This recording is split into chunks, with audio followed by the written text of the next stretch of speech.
Hello, my name is Kirk Borger, and I am the director of the Riverview Public Library. Today we are speaking to CarrolLenderman, who was a veteran of the United States Army Air Corps from 1943 to 1945. He is a resident of Lincoln Park for about 50 years or so. He is the father of a longtime Riverview resident, Sharita Renzi. Sharita Renzi let me know about her father's service, and Sharita has lived in Riverview for 41 years. So what I would like to do is thank you for coming today, Mr. Lenderman, and I'm going to be asking you a few questions about your experience before, during, and after World War II. Where and when were you born? February 10, 1923, Ward, Arkansas. Where is Ward, Arkansas? That's on Highway 67 between Beebe and Little Rock. That's north of Little Rock. Central Arkansas. Right. What were your parents' occupations? Farmer. Farmer. And how many siblings did you have? 2 brothers, 1 sister. Older, younger? I'm the oldest. You're the oldest. What high school did you attend? Beebe, Arkansas. In fact, I caught the grease pig, in the football game. Yeah. Okay, well, now that you're going to bring up that story, okay, there's a football game, and okay, what do they do with this grease pig? Well, what do they do? I don't know why they grease this pig, but anyway, someone had to, they put it there for one of us to catch or try to. That's what my sister tells me. I don't really remember it. I remember a little bit about it. But you caught the grease pig? Right. And did you get a prize for that? $1. $1 From then the car dealer in BB, yes. I went there for 1 year. And then what did you do after the 1 year? I worked in the grocery store, one of the grocery stores, in Butlerville, Arkansas. That's actually where we lived. Butlerville. Is that close to BB? 8 miles. 8 miles, okay. That's all. Southeast. And because my mom was on welfare, I had to go to the CCC camp. So I went in the CCC when I was like 17 and a half years old. If you could tell everybody what CCC stands for? Civilian Conservation Corps? Yeah, yes, it does. That's what you are correct. And what did you do in the Civilian Conservation Corps? Well, I did just what they had everyone doing, keeping the roads up, because the purpose for that was to fight forest fires, so we fought a lot of them. And after so long, I was promoted to what they call assistant leader. That was like a few dollars more a month and more responsibilities. And then when the leader actually had to leave the CCC camp because I played the guitar, everybody knew me. He recommended me, so they gave me the leader job. But I only had that for 2 months. Then the war hit, and 2 or 3 days later it was closed, that CCC camp, so I had to leave there. You joined the Civilian Conservation Corps in 1939. I don't think everybody is probably familiar as to why somebody, let's see, you were in ninth, you're probably about 15 years old at the time. I was 17. 17, okay, 17 at the yeah. time. Now, why did you go into the Civilian Conservation Corps? Well, like I said, my father, he couldn't find work and he left. So my mother's brother got us on welfare. Because she was on welfare, I had to go in and see. That was their rule. What was the rule? That I would have to go into the CCC count. Why? Because you're 17, or? No, because my mom was on welfare. That's all I see, I'm just confused Yeah, as to why. I mean, things are a little different now. I mean, they're Yeah. not going to send the 17-year-old somewhere without completing their high school. I mean, now. Yeah, I know. So I guess my question is, why, without completing high school, they're sending you to work for the Civilian Yeah. Conservation Corps, basically to support your mother and your family? Right, Is that what it right. was? Yes, Okay. yes. Were you drafted or did you enlist? No, I was working in Chula Vista, California. I registered. I don't remember where I registered, if it was Arkansas or California. But I got my notice, Uncle Sam wants you. So I quit my job. I went back to Arkansas. I was there for a couple of weeks before I had to report to Joseph T. Robinson Induction Center. And that was in that Arkansas? was in Little Rock. Little Rock. Little Rock, Arkansas. Let's back up a little bit. You said you were in California before Yes. you were inducted into the service, Right. before you were drafted. What were you doing there? I was, I went to a school in Dallas for 4 weeks for riveting and sheet metal. So I was a riveter for what they call duct work. I would rivet, the rivet gun, and I had a helper, one of the girls I think she was from Arizona. She had a bar about this big around, about that long, that was called a bucking bar. So when the rivet gun hit the rivet, that would cause the rivet to, blow up, more or less, and it wouldn't come out of the hole that it was in. Just like, when they rivet something, there's always the rivet gun plus the bucking bar. So that's what that was. I did that for, 10 and a half, 11 months. You left the Civilian Conservation Corps. You go to Texas. Right. You learn sheet metal work and riveting. Right. And then you go to California and you were working there. Right. And then you got your draft notice. Right. Then you go back to Arkansas. Right. And you were inducted in Little Rock. What did you do after that? They put us on a train and we went to the East Coast, down to Florida. Then they sent us west. Before we got to the West Coast, they told this car is going into the Air Force. And that was a surprise to you. You had no idea what you were doing before that. It was a real surprise to me, yes. Had you ever been in an airplane before? No. No. You didn't know what you were in for, basically. No. I had no idea. Where did you go after that?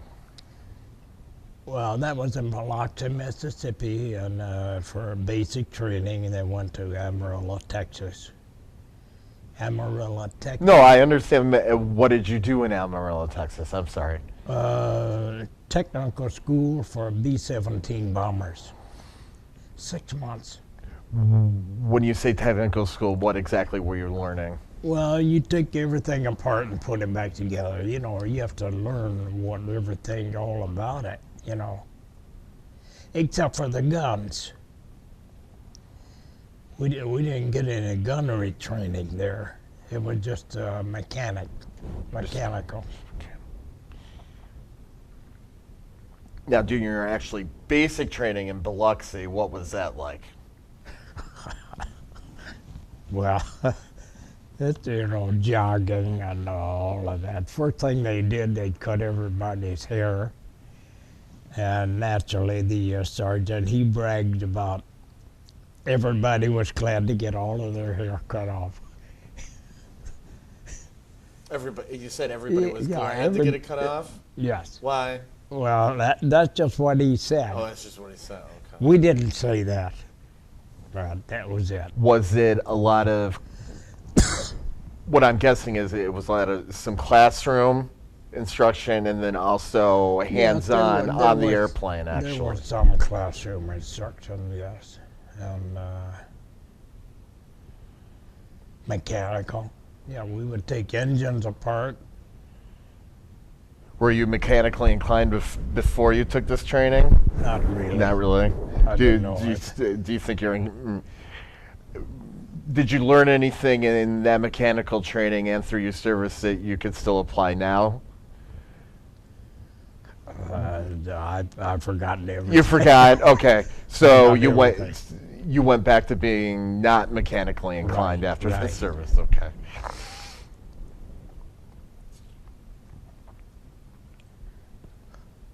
After your 6-month B-17 mechanical training, where did you go? They sent us to. They sent me, and some of us, others, to Seattle, the B-29 Boeing B-29 school. That was 3 months.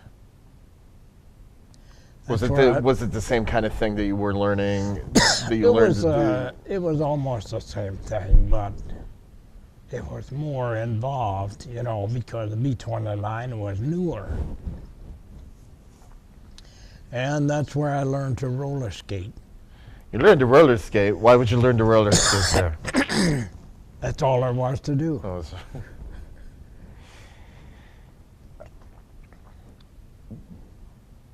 You mean you learned to roller skate when you were off duty, or Oh, I'm sure. confused? Oh, yeah, off duty. No. Okay. No, you had to have a pass, actually, to get off of the base, You couldn't just walk and go do your own thing. Well, I know that. That's Yeah. called absent without leave. I know that. No, it was just kind of a random thing to bring up. But I Yeah. learned to roller skate in Seattle, and that wasn't part of your B-29 training. So, Oh, no, that was my own recreation. Right. Yeah, and there were a couple of other guys that were with me, I didn't go by myself anywhere, actually. after Seattle, where did you go? Denver, Colorado, and the snow was this deep. But it was just real fluffy, I spent a month there, gunnery training, what do they call it, remote gunnery training.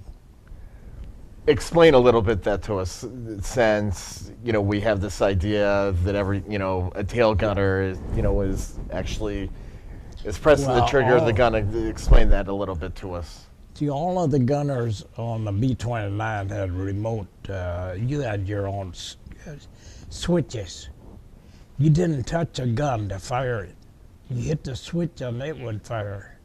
But you move your switch, your switch or whatever it was called around, that gun would follow you, see? Remote control. From Denver, where did you go? You did the gunnery training in Denver. Where did you go after that? Well, that's when I had my first furlough, and I came to Detroit. That was the beginning of 1944. Why did you come to Detroit? That's when my mom moved from Arkansas to Detroit, because she had two sisters and a brother that lived here, and had jobs, so she came here. and that's where I wound up. Did your furlough in Detroit, and then how long was the furlough? It couldn't have been more than a week. You know, I don't remember really. Where did you go after that? After that, I went back to Amarillo, and they sent us to Pratt, Kansas. Said that was where one of the B-29 units would be located. So that they went to Pratt, Kansas. Were you assigned an airplane then? Not really, because they didn't have that many B-29s. So, but I was assigned to a crew, yes, and we flew B-17s. That was they sent us to Clovis, New Mexico from Pratt. That was a few miles to take our first B-29 first airplane ride. So all the guys that had been on it, they kept telling me, "You better take some newspaper because you're going, vomiting and all." Mm-hmm. So I went in the back by myself. It didn't bother me at all. I mean, I wasn't airsick or nothing. So. And that was your first time up in the airplane? Yes. So you didn't get sick. What else did you think? Well, actually, that pilot had all of the crew members come up and sit in the pilot's seat and fly the airplane for about an hour. So we get the feel of it, and that was one thing we did. How many people were in your crew? 11 of us.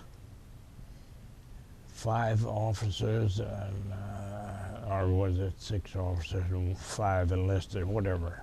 It was 11 of us. You flew the B-17 as kind of a training for the B-29? Yes. Well, yes, they wanted us to know how just to keep it in the air and fly it. We didn't have to learn to land it or anything, because that's the worst part of it. That's the hardest part of it, is landing, So, yeah. I thought that was a good idea. Everybody else did too, really. For New Mexico, where did you go? From Pratt, Kansas. Well, and then you said you flew to New Mexico. No, they sent us to Clovis, New Mexico for our first flight. Oh, okay. Yeah, that's what I it meant. was, yeah. From So- Pratt, Kansas. Yeah, from Pratt, Kansas, where did you go? Okay. That was 6 months training. Let's see, did they, I think, they sent me strictly to Seattle, Washington for the B-29 training, 3 months. And then to the Denver for the remote control gunnery for a month. And that's when I got my first furlough from Denver. Then from my first furlough, when I went back,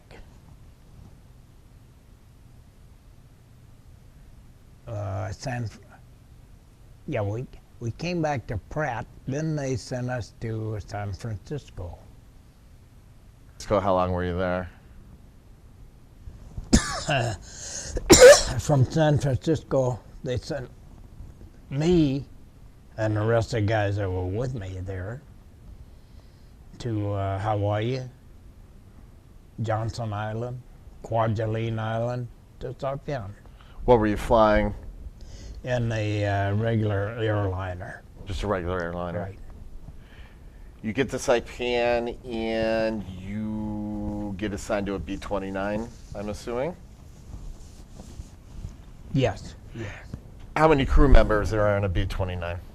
There were 11 of us.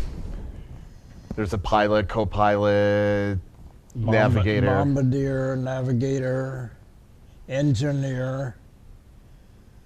Yeah, and my job as a tail gunner, I also was qualified as an assistant engineer because I had to be able to take over his job if he was wounded or something, you know, shot or what. So I knew a little more about it than the other gunners, you know. Where were the other gunners? You were in the tail. One on each side, left and right, and top. And the turret gunner. bombardier sat right in the very nose of the airplane. As soon as he dropped his bombs, he took over the gun. So he also became a gunner. And at Saipan, that's where you were finally getting on the B-29 Right. and doing missions. Right. And let me ask a few questions about that. How was the B-29 different? How was the B-29 different from the B-17? I mean, as far as, you know, what it looks like and that kind of thing. Well, it was quite a bit larger for one thing. And it could be depressurized or pressurized, so you wouldn't have to wear oxygen when you went high, you know. But when we went on a mission, we had to have our oxygen mask and everything, really. But we wouldn't put that on until we got maybe an hour and a half or 2 hours from the target, what they call a target, you know. They wouldn't pressurize it when we were being shot at, you know what I mean. So they didn't pressurize that until actually after we dropped our bombs and started back to Saipan. Then they would pressurize it. But I would have to come out of the tail. I had to go, like I'm sitting here, I had to go down and crawl underneath this seat and open my, what they call a bulkhead door. Then I had to close it behind me because that part of the airplane was not pressurized. Then I would go through the center part and close that door, and when I closed that door, then they could pressurize it, and we could take our oxygen mask off. And one other thing I forgot, well, my first duty on a B-29, when I went in the airplane near the tail. Okay, back in the tail, they had a generator. We call it a putt-putt. That was my first job, start that generator. Because so they could start the engines, you know. Then I would have to stay there until they got all the engines started, shut it off, and then go through the center part and close the center door. Then in the B-29, between the center part and the forward part above the bomb bays, there was a tunnel about this large, 40 feet long. You'd have to crawl through it. And I would crawl through that, and they wanted me, for weight distribution, to sit on the console right between the pilot and co-pilot. I could reach over like this and touch it, both of them taking off, you know. But after we got airborne and all that, I could go back in this, crawl back to the center of the airplane, you know. How many missions did you fly? 30 missions. They were all out of Saipan? Oh yeah, all from Saipan.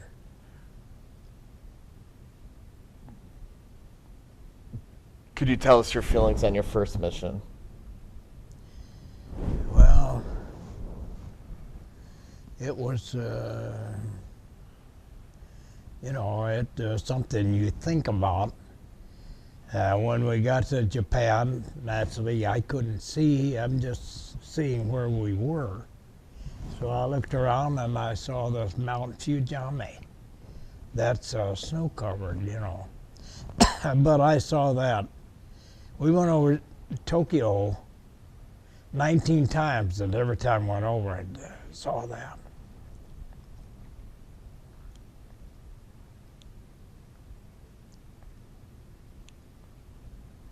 At this point in the war, you were basically, all your missions were to Japan. Oh, yeah. How long was the flight from Saipan and back and return? Average about 13 and a half, 14 hours. What would you do during the Just time you sit were? there. We played checkers or whatever, pinochle,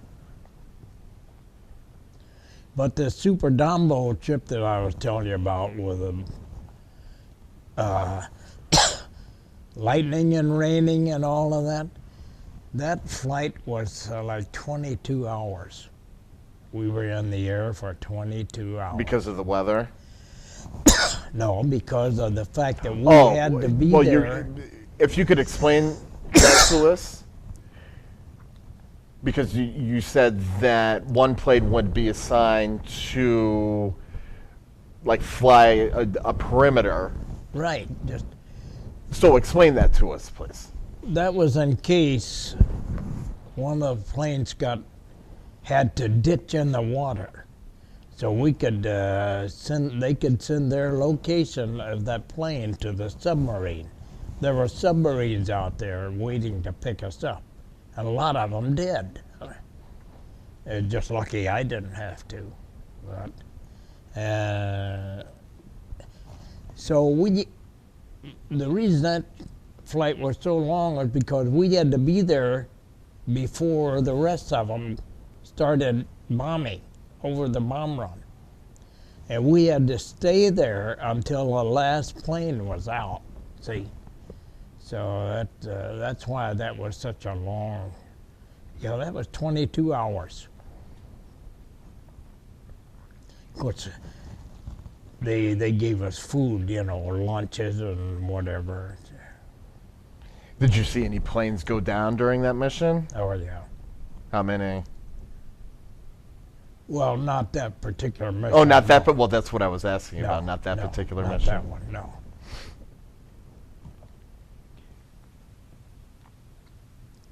Did you ever see? I know at this time of the war there weren't many Japanese fighters.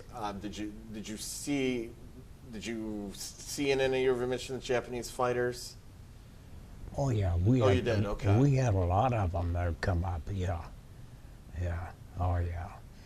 And I think about the third mission, one of them rammed the tail of one of the B-29s and then plunged to the water. And one of the guys on that was from Detroit. So.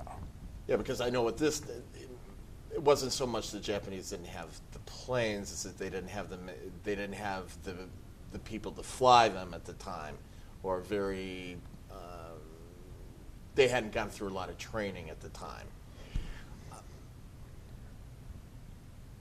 Now I'm imagining you're going over these cities and you're seeing a lot of flak coming up as well. Oh, yeah.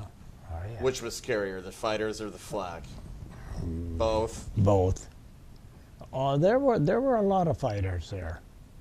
Maybe not on every mission, but there were a lot. Then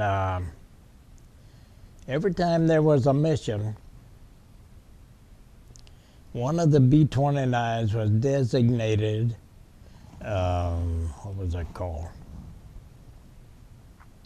Well, the one B-29, or three or four of them, would stay out from the coast of Japan, maybe 35, 40 miles, and just sit there and fly around in case somebody got shot down or had to hit the water.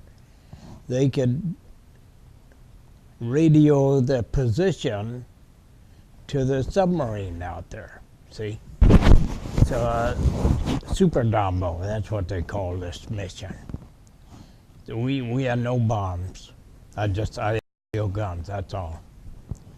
And when we got that trip, we got there. It was pouring down rain. The wind was, I don't know, could have been a hurricane, for all we knew. But anyway, we're just sitting up there floating around like this. He had the flaps down. He had the landing gear down. Now you could imagine, you got the landing gear down, you're over 6,000 feet of water. That was about the worst one. Can you tell us a little bit about your last mission, your 30th mission? That was one of the best, the last one. We went to about 31,000 feet because it was cloudy. But they still sent up phosphorus flak. And if that hit you, you were done for, But that was a good feeling, oh yeah. You did say that you did do night missions with incendiary bombs, correct? Could you, how much of the city did you, let's go back. Could you name some of the cities that you did fly missions over? Well, I think the only one I was on was Tokyo. Yes. I might have been on 2 or 3 of those. I don't remember. Could you get a sense, just from your vantage point, of what kind of damage that we were doing? Oh yeah. How so? Well, we could see they were burning. And people had to be dying from it. And I guess there were a lot of people died from that. Yeah. Yes, there were. Is that something that you thought about as you made these missions? Yeah, when I was there, yes. Is it something you would talk about amongst your crew members? No, you wouldn't talk about that? In fact, I just happened to think. I got into ballroom dancing also. And there was a Japanese lady there. What was her name? I forgot her name now.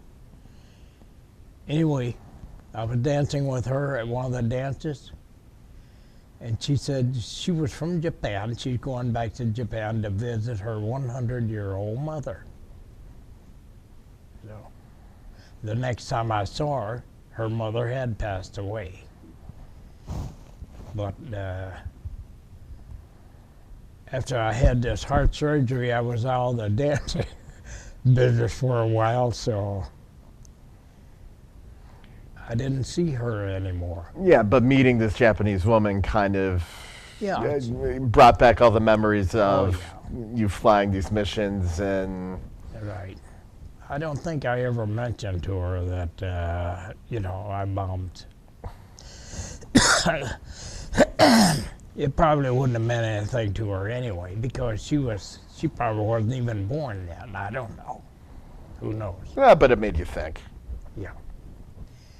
So when we got back to Saipan, we had nothing to do, so they had a shuttle that would go over the island. It was 12 miles long. So I took a shuttle ride, over Saipan. A beautiful island. No snakes. That's what they say in the book where they, still no snakes. What did you do when you weren't on duty? We could go down to the water and go swimming. someone put a big life raft, I don't know, probably 30 feet long and 10 feet wide, anchored it down, and we would swim in there. But we had to wear shoes because you couldn't step on that coral, you know. I'm imagining there wasn't a lot to do on that island. No, anyway, there was though. nothing, really, nothing to do. Well, we did have a movie. You know, we could see the movie at night.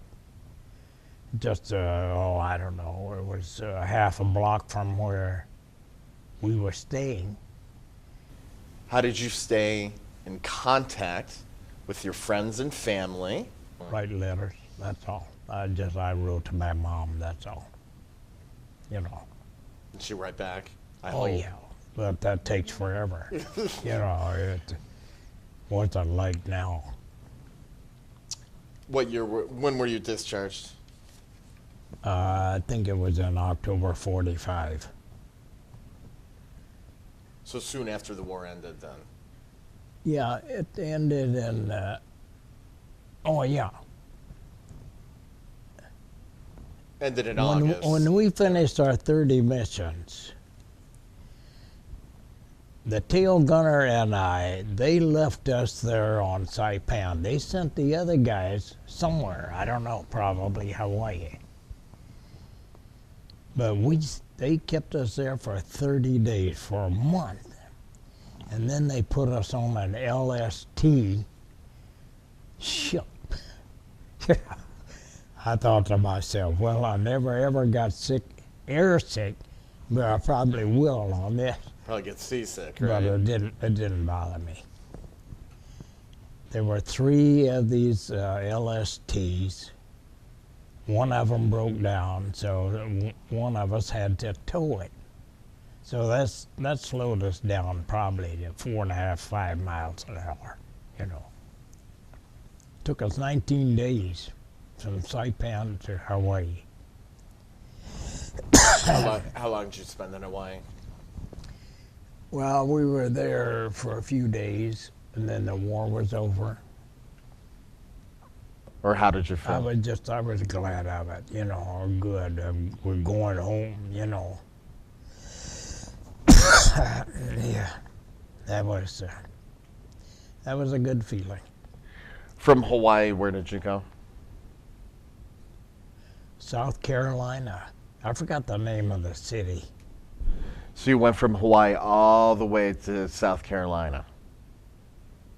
Yes. No, Seattle, Washington. Oh, Seattle, and then all the way to South Carolina. Right, by train. We went from train. So if anything, you saw most of the country during your military I service. saw a lot of the country, right. Had you been out of Arkansas before? Yes, when I went to California. Well, no. What I meant Oh, was when you were younger, had you gone out of Arkansas? So you got to see a good portion of the country. I was, in fact, I was 19 years old when I left the city of BB to go to Dallas, and from there to San Diego. And then during your service, you saw a good portion of the Right. country. Went across the country by train 2 or 3 different times there. So I've been across the country like 3 or 4 times by train. And one time, well, when we were coming back from Seattle, out in the desert, they stopped the train. Now, you can imagine, there's no sound of anything. You don't hear anything. Well, some people, it's scary. You know, it didn't bother me because living in Arkansas, you never heard an airplane going over. You couldn't, there were no big trucks like now, you know, so. Were you formally discharged in South Carolina? Yes, Where did you go after that? came back to Lincoln Park. Was it easy or difficult to return to civilian life? What was the transition process for you from military to civilian life? Did you get a job right away? Did you go to school? No, laid around for maybe 3 or 4 weeks. Then Okay, a month. That's not I that long. I got a job at Great Lakes Steel. Yes, What did you do at Great Lakes Steel? I drove a high-low. They change shifts every week. I got tired of that. I worked there for 8 months. Then where did you go? I went to Fabricon Products in River Rouge. That's where I worked. What did you do there?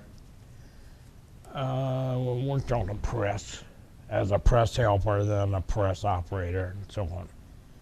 And I got tired of that, and there was an opening for a high-low driver, so I signed up for that, and I got that. I drove that, I think, for 28 years. Did you retire from there? Yes. What was the name of the company? I'm sorry. Fabricon. Fabricon. Fabricon. And they were in River Rouge? Right. You retired from there. What year did you retire? October 84. October 1984. So you've been retired for a while. 29 years. 29 years. What have you done with those 29 years? Played a guitar. Basically. Learned to dance. Learned ballroom dancing.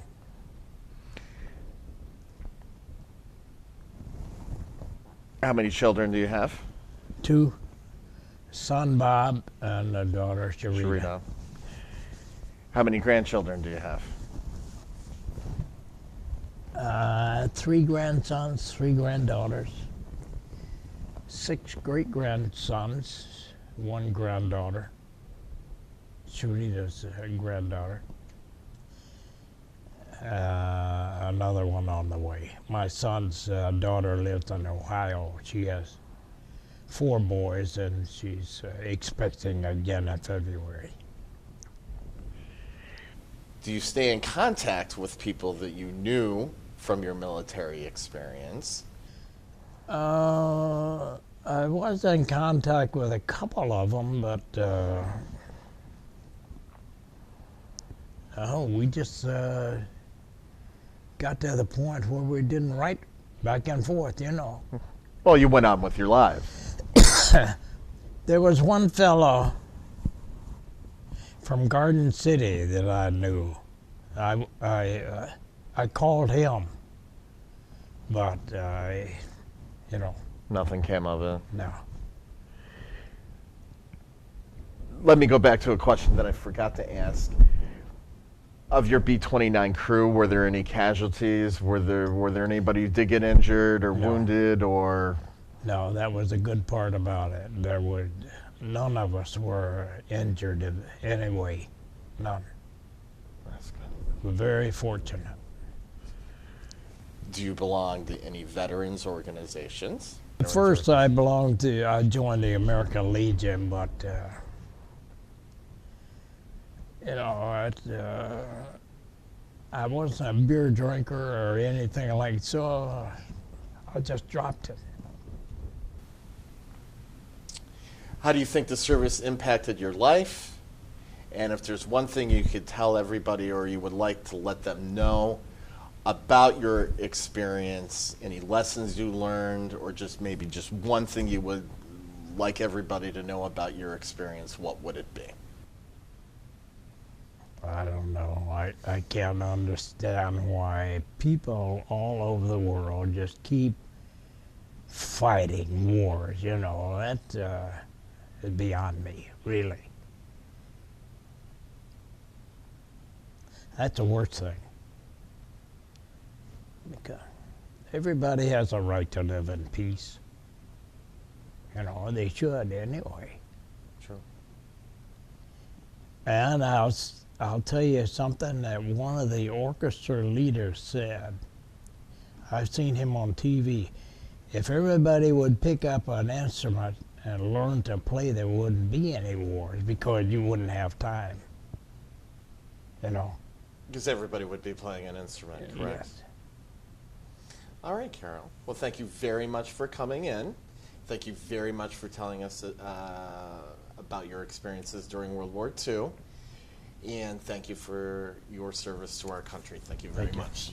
Yeah. Okay.